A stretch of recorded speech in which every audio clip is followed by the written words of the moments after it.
काव्या, चलिए बात करते हैं कि आज के एपिसोड में क्या कुछ हुआ। चलो भाई, काव्या को फाइनली ये तो परमिशन मिल गई कि वो बसंत खेड़ी जा पाए। दरअसल बसंत खेड़ी जाना उनके लिए पर्सनली बहुत ज़रूरी है।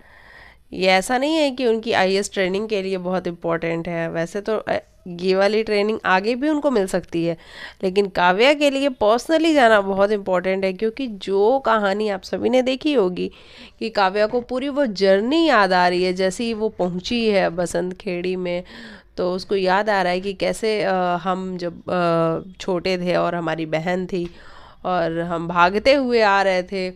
उसको फ़ोन भी किया, उसने फ़ोन देखा भी, लेकिन फिर भी फ़ोन नहीं उठाया। और उसको यही था कि इतने बच्चों की जान गई है और उस सब के लिए जिम्मेदार हमें बताया गया है। तो वो कहीं ना कहीं डर गई, सहम गई, नहीं फेस कर पाई सारी चीज़ें, और उसने उस बिल्डिंग से कूद के अपनी जान दे दी। तो वो सब कुछ काव्या को बिल्कुल आंखों के सामने उसके घूम रहा है। और ऐसा आई थिंक रियलिटी में भी होता है। कोई ऐसा इंसिडेंट आपकी लाइफ का अगर है जिससे आप बचना चाहते हैं, और अगर उस प्लेस पे आप चले जाएं एक बार, तो आपके सामने वो सारी चीज़ें ऐसे दिखने लग जाती हैं। तो सेम वही काव्या के साथ हो रहा है। वही उससे पहले हम बात करें तो भाई, आदि और काव्या, इन दोनों की जो बॉन्डिंग है वो अब फ्रेंडशिप की तरफ बढ़ रही है। आई थिंक हम ये कह सकते हैं कि वो फ्रेंडशिप से थोड़ी सी ज़्यादा, एक होता है ना कि एक दूसरे के लिए अफेक्शन है, आपको अट्रैक्शन जिसको बोल सकते हैं, वो अब होने लग चुका है। लेकिन इतने में जो शुभ हैं, वो इतने दिनों से एक बार भी काव्या को फ़ोन करके उन्होंने नहीं पूछा कि शायद काव्या कैसी हो, मैंने तो मंगनी तोड़ दी। लेकिन अचानक से आज जैसे ही हमें दिखाया है कि भाई दोनों के बीच में थोड़ा सा तो बॉन्ड मोर देन फ्रेंडशिप है, वैसे ही भैया शुभ का फ़ोन आ गया।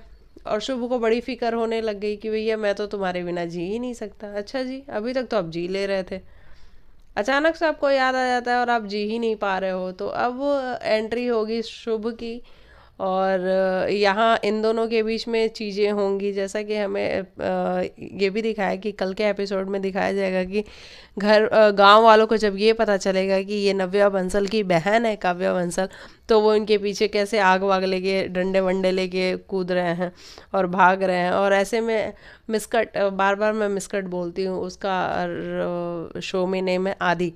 तो आदि आएगा और आदि बचा के इनको लेके जाएगा, और काव्या का वहाँ से फिर जो जर्नी होगी इन दोनों की, अच्छी वाली बॉन्डिंग जो कह सकते हैं। तो अब हमें लग रहा है कि लव ट्रायंगल देखने को मिलेगा। अभी तक एक भी लव नहीं था और अब हमें ट्रायंगल देखने को मिलेगा। तो ये सारी चीज़ें सामने आई हैं। वैसे बात की जाए तो जो आदि के फादर हैं, वो ये समझ रहे हैं कि वो जो बोलेंगे उनका बेटा उसके ऑपोजिट ही चलेगा। तो उन्होंने अपने बेटे को खुशी खुशी भेजा है इस बात के लिए कि जा बेटा जा, वहाँ तू देख कि कैसे वो हॉस्पिटल इतने टाइम से बंद है। आई थिंक 12 साल बोला, हाँ 12 सालों से। तो जाके देख और उसको खोलने का कुछ तो प्रयास कर। और उनको पता है कि उनका बेटा ऑपोजिट ही करेगा। मतलब वो कह रहे हैं हॉस्पिटल खोलने के लिए, तो अब वो कहेगा कि नहीं, तो अब तो हॉस्पिटल खुल ही नहीं सकता क्योंकि मेरे पिताजी ने कहा है खोलने के लिए। लेकिन आई थिंक होगा ये कि वो हॉस्पिटल वापस से खुलेगा, क्योंकि काव्या का सपना है कि वो उस हॉस्पिटल में जो जांच उसकी बहन की जान जिससे गई, उसके लिए वो जांच करवाएगी और अपनी बहन को और जो बाकी 2 लोग और मरे थे उनको जस्टिस दिलाएगी, और उसके बाद वो हॉस्पिटल रीओपन होगा। तो इस तरीके से जो आदि के फादर हैं उनको फिर एक बार काव्य से प्रॉब्लम हो जाएगी कि भाई ये लड़की तो मुझे ना इधर चलने दे रही ना उधर चलने दे रही। तो इस तरीके की चीज़ें सामने आ रही हैं। बाकी आज का एपिसोड कुल मिला के अच्छा था, एंटरटेनिंग था। वो बस वाला जो सीन था वो काफ़ी ऐसा था कि ओ मतलब अच्छा लग रहा था देखने में। और बस यही था आज का एपिसोड। मेरे हिसाब से ज़्यादा लंबी बात करने की ज़रूरत नहीं है, क्योंकि ज़्यादा लंबा बात करो तो आप लोग भी बोर हो जाते हो। और बाकी एपिसोड तो आप भी देखते ही हो, तो आपको पता ही चल रहा है कि क्या कुछ हो रहा है एपिसोड में। बाकी आप लिखना आपको क्या कुछ है कहना। मिलते हैं नेक्स्ट एपिसोड में, तब तक के लिए बाय बाय, टेक केयर, अपना ख्याल रखो और अपनी राय देना।